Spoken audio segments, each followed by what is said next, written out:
Hi, my name is Kirk Wilkinson and welcome to the Happiness and Self-Worth Solution. This video is going to be specifically about minimizing your weaknesses and maximizing your strengths.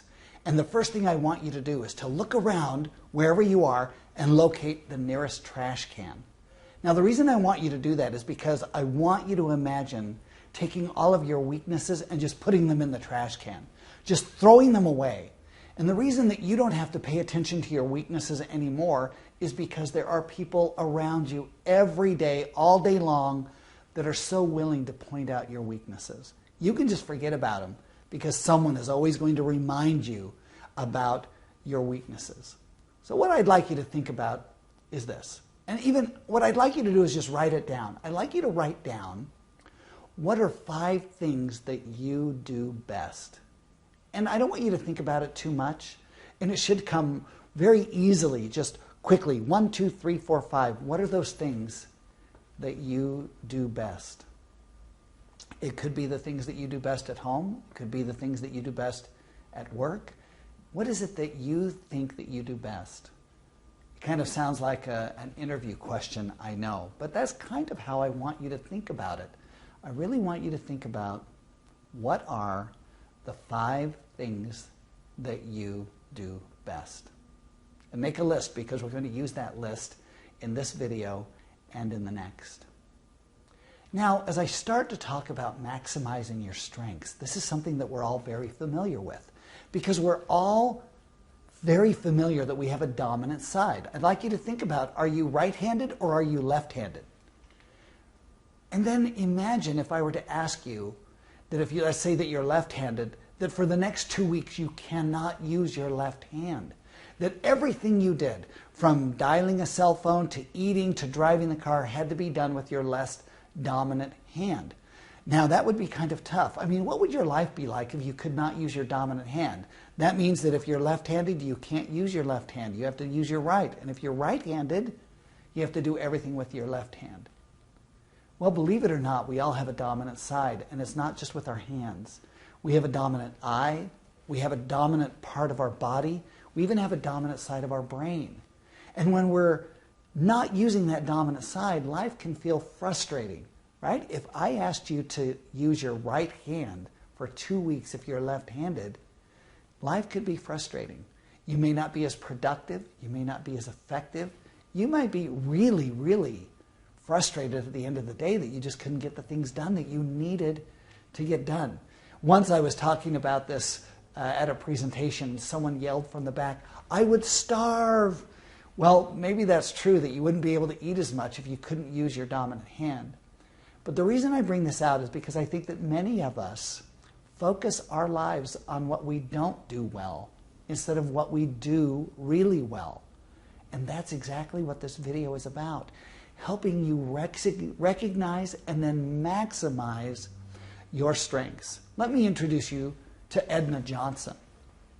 Edna Johnson is a friend of mine, and as you can see, she is getting on in years, but something significant happened to her about a year ago where she had a pretty severe stroke. And she had an active lifestyle that just came to an abrupt end. And yet, because of her strength and because of her attitude, she has been able to recuperate fully from her stroke. It started with first learning how to talk, learning how to read, and learning how to eat. All of those things that she took for granted, she had to learn how to do all over again. But it was very frustrating because the one thing that she wanted to do the most, she wasn't able to do. She wanted to walk on her own. And she would go to doctor after doctor to get help because in her heart and in her mind, she felt that she really could walk. And yet she wasn't able to walk, and it was frustrating. So finally, on the referral of a friend, she went to a doctor who probably we would not consider a real doctor. But she went to this doctor, and the first thing that he did is she was sitting there in the room in her wheelchair, and he says, "Okay, get up out of your wheelchair and walk to me." And she couldn't. She got up out of her wheelchair, and immediately she had to hold on to the wall and then just kind of limp her way across the examination room. And this doctor, a very wise doctor, said, I want you to change what you do. I want you to go back to your wheelchair, and instead of putting all of your weight on your weak side, I want you to put all of your weight on your strong side. And she did. She was in her wheelchair, and she got up and she put all of her weight on her strong side and then kept her balance with her weak side. And for the first time since her stroke, she was able to walk on her own.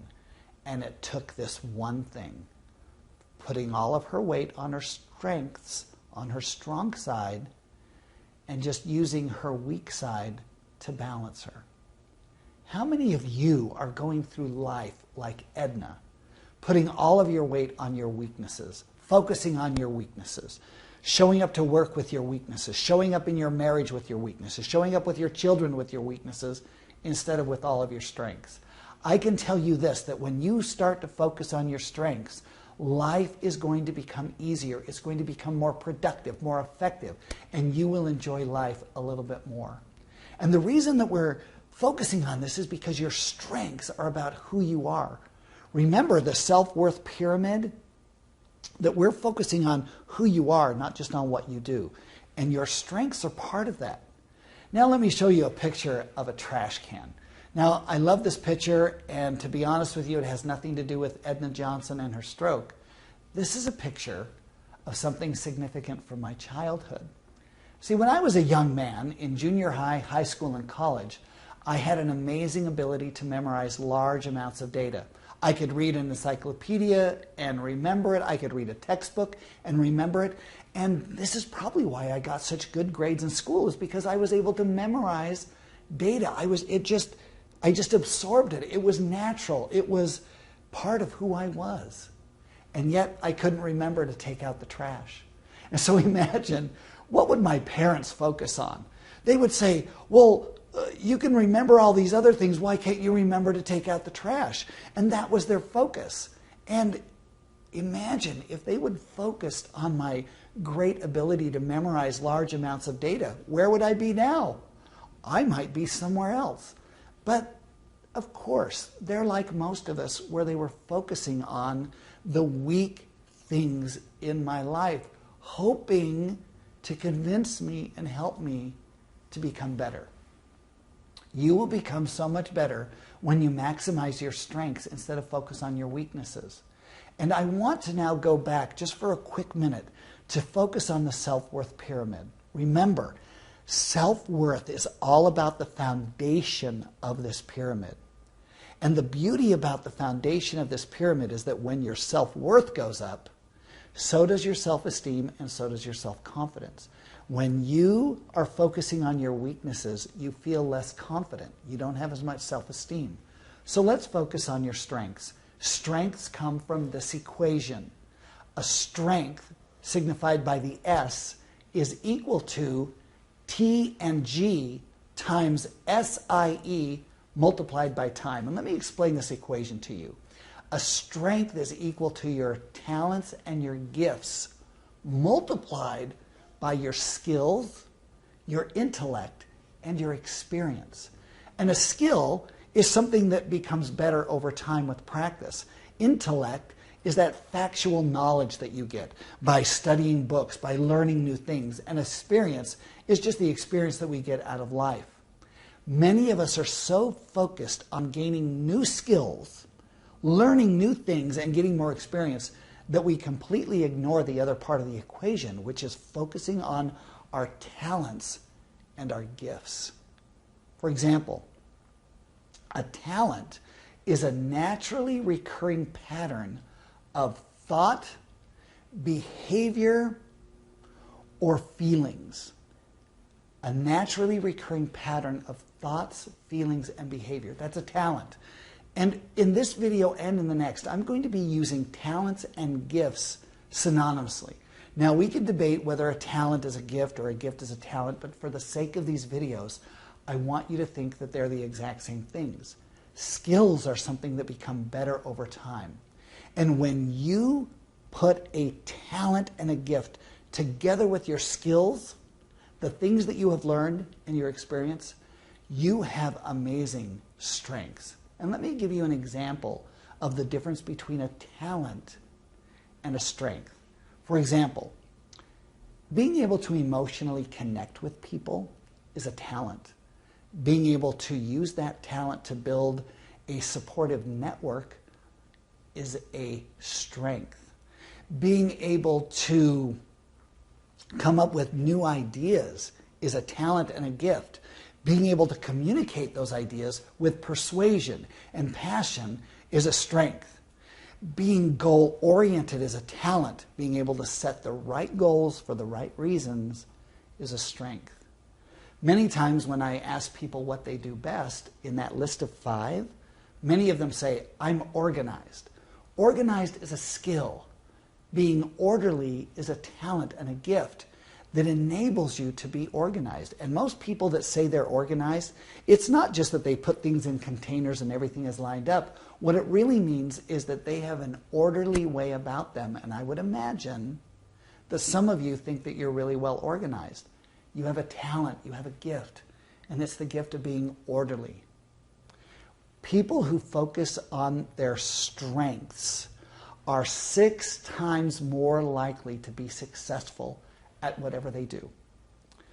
People who focus on their gifts and their talents are 3 times more likely to feel that they have a great quality of life.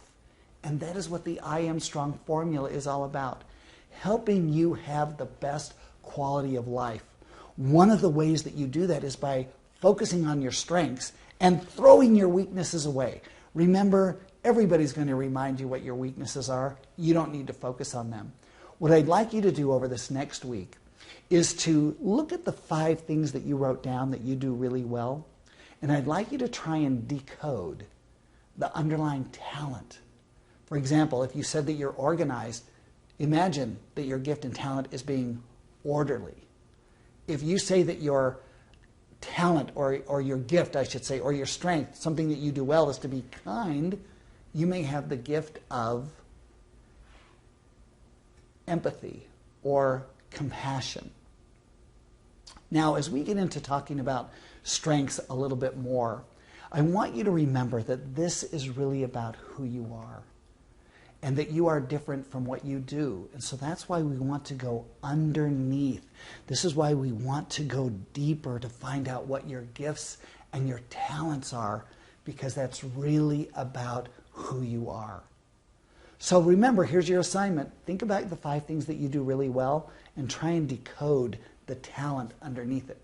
In the next video, we're going to talk about a very special formula that allows you to experience the 3 times more likely to say that you have a high quality of life, because I'm going to help you discover what your talents and your gifts are so that you can focus on them, so that you can maximize them and experience a great quality of life. Until the next video, I hope that this has been helpful, and I'll see you next time.